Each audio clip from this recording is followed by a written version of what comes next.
अस्सलाम वालेकुम, मैं हूं डॉक्टर मोहम्मद आसिम और आप देख रहे हैं दी इंटेलिजेंट ब्रेन। मुझे अक्सर क्वेश्चंस आते हैं कि फार्म डी की कौन सी फील्ड ज़्यादा अच्छी है, तो उनके लिए मैं ये वीडियो बना रहा हूँ स्पेशली, और उनको बताने के लिए कि फार्म डी की फील्ड किस फील्ड में आप ज़्यादा जाएँ। अच्छा, इसमें दूसरे प्रोस्पेक्टिव हैं, जैसे पैसे के हवाले से आप देखना चाहें, लॉन्ग टर्म की बेस पे आप देखना चाहें, या मतलब आप सुकून देखना चाहें। जैसे कुछ लोग कहते हैं कि यार मुझे ज़्यादा मेहनत नहीं करनी है, मुझे सुकून का काम चाहिए, और कुछ कहते हैं चलने फिरने वाला ना हो। इस तरह मुख्तलिफ हैं। तो बहरहाल मैं शॉर्ट वे में बताना चाहता हूँ कि अगर आप लॉन्ग टर्म बेस पे अगर काम करना चाहते हैं और पाकिस्तान में रहना चाहते हैं, सबसे पहले तो दो चीज़ें डिसाइड करें कि आपने पाकिस्तान में रह के जॉब करनी है या बाहर जाना है। अगर बाहर जाना है तो वापस पाकिस्तान जाने का ना सोचें, ठीक है। फिर तो फुली आप यही सोचें कि आपने बाहर सेटल होना चाहे जिस भी कंट्री में हो जाए। और अगर पाकिस्तान में रह के करना है तो फिर पाकिस्तान में कुछ फील्ड ऐसी हैं जो बहुत ज़्यादा पैसा है। तकरीबन फार्म डी की हर फील्ड में पैसा है, चाहे जिस भी फील्ड में चले जाएं, वो डिपेंड करता है आप पे।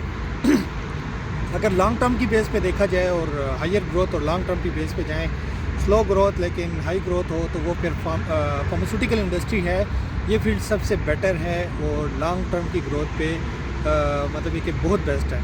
दूसरा ये, इसमें आपका फ्यूचर सिक्योर होता है। कुछ लोग तो हम कहते हैं कि इसमें स्टार्टिंग सैलरी बहुत कम होती है, तो डजंट मैटर, बाद में आपकी सैलरी बहुत हाई हो जाती है। अगर कुछ 10 साल या 8 साल का एक्सपीरियंस आपको होता है, उसके बाद मतलब 5 साल के बाद आपकी सैलरी हाई पीक पकड़ती है और इस तरह जाते जाते लाखों में जाती है। मैंने ऐसे फार्मासिस्ट भी देखे हैं इसमें कि 5-5 लाख रुपए मंथली सैलरी ले रहे हैं, और कुछ ऐसे भी हैं कि जो इस फील्ड में कंसल्टेंसी करके 15-15 लाख रुपए कमा रहे हैं।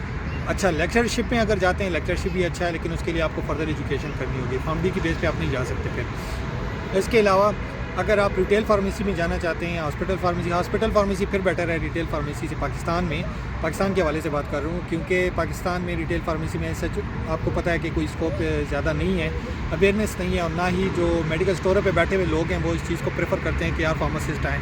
उन्होंने एक होल्ड पकड़ा हुआ है, वो चाहते हैं कि फार्मासिस्ट कभी इस फील्ड में ना आए, और बस ये मेडिकल स्टोर वाला जो शोबा है या फार्मेसी वाला शोबा है, ये हमारे पास ही रहे। रिटेल के शोबा का मैं बात कर रहा हूँ। तो अगर ये शोबा हुकूमत ऑर्डर करती है, जैसे आने वाले वक्तों में होगा भी इंशाल्लाह 100%, अगर फार्मासिस्ट हर फार्मेसी पे हो, तो फिर ये एक बहुत अच्छा कैरियर हो जाएगा, और उस कैरियर को फिर कोई भी मतलब मात नहीं दे सकता। इनिशियल सैलरी भी उसमें अच्छी होती है और फिर लॉन्ग ग्रोथ भी अच्छा है।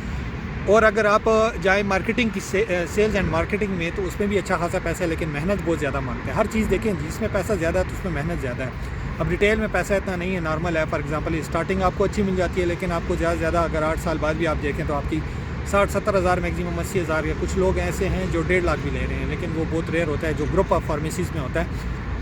यूजुअली रिटेल फार्मेसीज़ में, इस तरह लोकल फार्मेसीज़ की बात कर रहा हूँ, उस पर पॉसिबल नहीं है फ़िलहाल करंटली।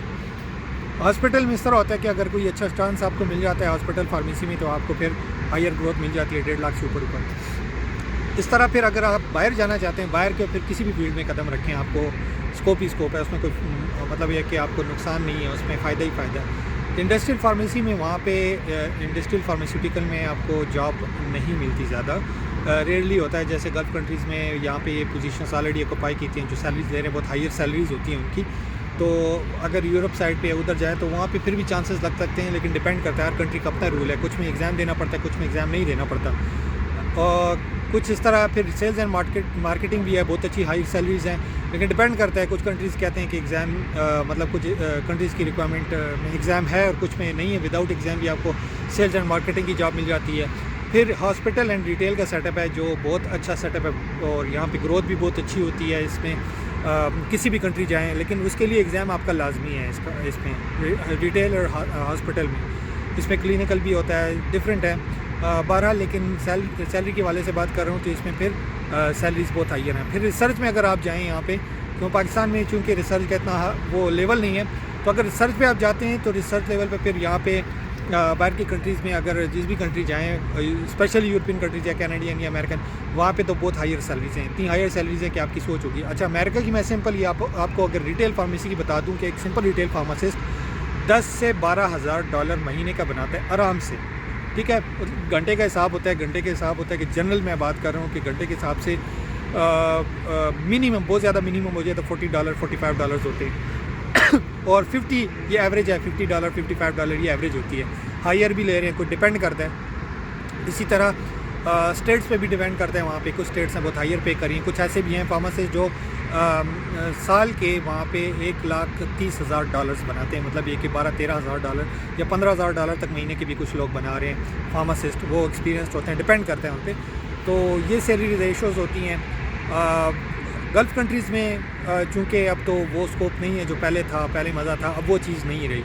तो मैं कहूँगा कि बहुत सोच समझ के गल्फ़ कंट्रीज़ में कदम रखें, क्योंकि फ्यूचर यहाँ पे, क्योंकि रूल्स चेंज होते रहते हैं, यहाँ पे कोई परमानेंट रूल नहीं है, तो इस वजह से यहाँ पे बहुत सोच समझ के हैं। और अगर यूरोप, अगर अमेरिका जाएँ, अमेरिका सबसे बेस्ट है। फिर अगर क्योंकि मेरे वहाँ पे भी दोस्त हैं, जाने वाले हैं, डिफरेंट कंट्रीज़ में हैं, उनसे बात होती रहती है। नॉर्वे भी फिर अच्छा है, लेकिन नॉर्वे की सैलरीज़ में डिडक्शन फिर बहुत ज़्यादा होती है। कुछ यूरोपियन कंट्रीज़ हैं, लाइक यूरोपियन कंट्रीज़ में ना सैलरीज डिडक्शन बहुत ज़्यादा है, तो वो जो सैलरी आपको रहती है तो वो तकरीबन 2-3 लाख रुपए इस तरह की रह जाती है आपको। लेकिन अच्छा है कि गुजारा हो जाता है, अच्छी भली सैलरी होती है, कि इतनी बुरी सैलरी भी नहीं है। उसमें आपका मेडिकल वगैरह ये चीज़ें मतलब फ्री होती हैं, इस वजह से वहाँ पे वो ज़ाहिर सी बात है आपको फैसिलिटेट भी करते हैं, नेशनलिटी की भी चांसेस हैं, वो इस तरह की वहाँ पे रूल्स हैं। तो अगर कोई बाहर आना चाहता है, मेरी उसको यही एडवाइस है कि वो फिर बाहर वापस जाने का ना सोचे। वो कभी भी अगर फॉर एग्जांपल गल्फ़ कंट्रीज़ आता है तो वो गल्फ़ कंट्रीज़ से किसी और कंट्री, यूरोपियन या मतलब अमेरिकन या ऑस्ट्रेलिया वगैरह इन कंट्रीज़ में जाए, डेवलप कंट्रीज़ में। और अगर पाकिस्तान जाना है तो ज़ाहिर सी बात है ज़ीरो से स्टार्ट करना पड़ेगा। अपना सेटअप भी स्टार्ट करेंगे तो आपको टिपिकल जैसे वहाँ पे मेडिकल स्टोर वाले चलते हैं, आपको उस हिसाब से मजबूरन चलना पड़ेगा। क्योंकि लेकिन ठीक है, आपको बहुत मेहनत करनी पड़ेगी। आपको अगर आप एज ए फार्मासिस्ट लेके चलना पड़ता है तो वहाँ पे लोगों को गाइड करना और समझाना बहुत मुश्किल काम है। पाकिस्तान में ये चीज़ मतलब एक इन नहीं है, लोगों को समझाना बहुत मुश्किल काम है। किसी को ये पता नहीं है फार्मासिस्ट क्या है, उसका रोल क्या है, उसका काम क्या है। लोग समझते हैं बस इसका काम सिर्फ बैठ के और बस मेडिसिन देना है, बाकी उसका कोई रोल नहीं है। लोग ये समझते हैं, इवन कि जो MBBS ग्रेजुएट्स हैं उनको भी नहीं पता।